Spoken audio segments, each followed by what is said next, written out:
హోషేయ గ్రంథం 6:8 గిలాదు పాపాత్ముల పట్టణమాయెను. అందులో నరహంతకుల అడుగుజాడలు కనబడుచున్నవి. ఎవరు కనబడుతున్నాయి? దేవునికండి. దేవుడు చెప్తున్నాడు ఇదిగో గిలాదు పాపాత్ముల పట్టణం అయిపోయింది, అందులో నరహత్యలు చేసేవారు జాడలు కనబడుతున్నారు. దేవుడు మనందరినీ కూడా చూస్తున్నాడు.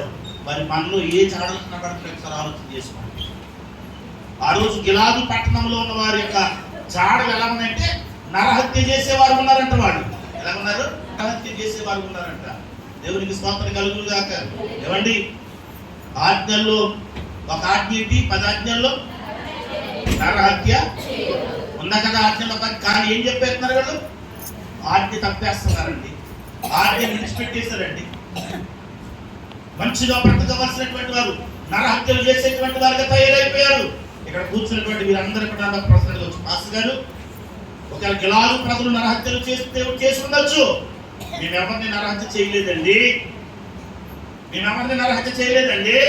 అని మీరు అనొచ్చు నన్ను. కానీ నేను అంటాను, కొన్ని సందర్భాల్లో మాటలతో చంపేస్తామని, మాటలతో చంపేసేటువంటి వారు ఎంతమంది చంపేస్తారో రోజుకి. ఆ పక్కలు ఈ పక్కలు ఎన్నిటోళ్ళు ఎక్కటోళ్ళు ఎంతమంది చంపేస్తారో మాటలతోటి.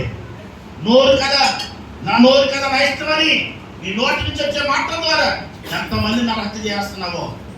జాగ్రత్త సంగమా. ప్రతి దానికి మనం ఏం చెప్పాలి? మన నోట నుండి వచ్చే ప్రతి మాటకు దేవుడు తీర్పు తీరుస్తాడట. అందుకంటాడు, వీలో కత్తిపోటు వంటి మాటలు కలవారు కలవు.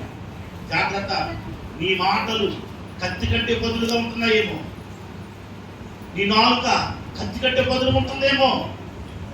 ఇతరులకు హాని చేసే మాటలు పలుకుతున్నావేమో, ఇతరులకు ఇబ్బంది కలిగించే మాటలు పలుకుతున్నావేమో, ఇతరులను దుఃఖపెట్టే మాటలు పలుకుతున్నావేమో, ఇతరులను గాయపరిచే మాటలు పలుకుతున్నావేమో. జాగ్రత్త. కత్తిచ్చిన పడవసరం అంటే నీ నోటితో ఒకవేళ కత్తిపోటు వంటి మాట కనుక నువ్వు పలికితే నువ్వు హత్య చేసినట్లే. కనుక సంగమా, దైవజనుడిగా మనం చేస్తున్నాను. గిలాదులో ప్రజలకు ఎందుకు స్వస్థత లేదంటే వారు నరహత్య చేసేటువంటి వారు. ఎవరండి? ఒకవేళ ఈరోజు ఇక్కడ కూర్చున్న నీవు నేను కూడా మన మాటల ద్వారా అనేకులు చంపేవారు అనుకుంటున్నామా? వద్దు. ఇక్కడి నుంచి ప్రభువా నా మాటలు ఉప్పు వేసినట్లు నా సంభాషణ రుచిగలదిగా ఉండాలని ఆయన.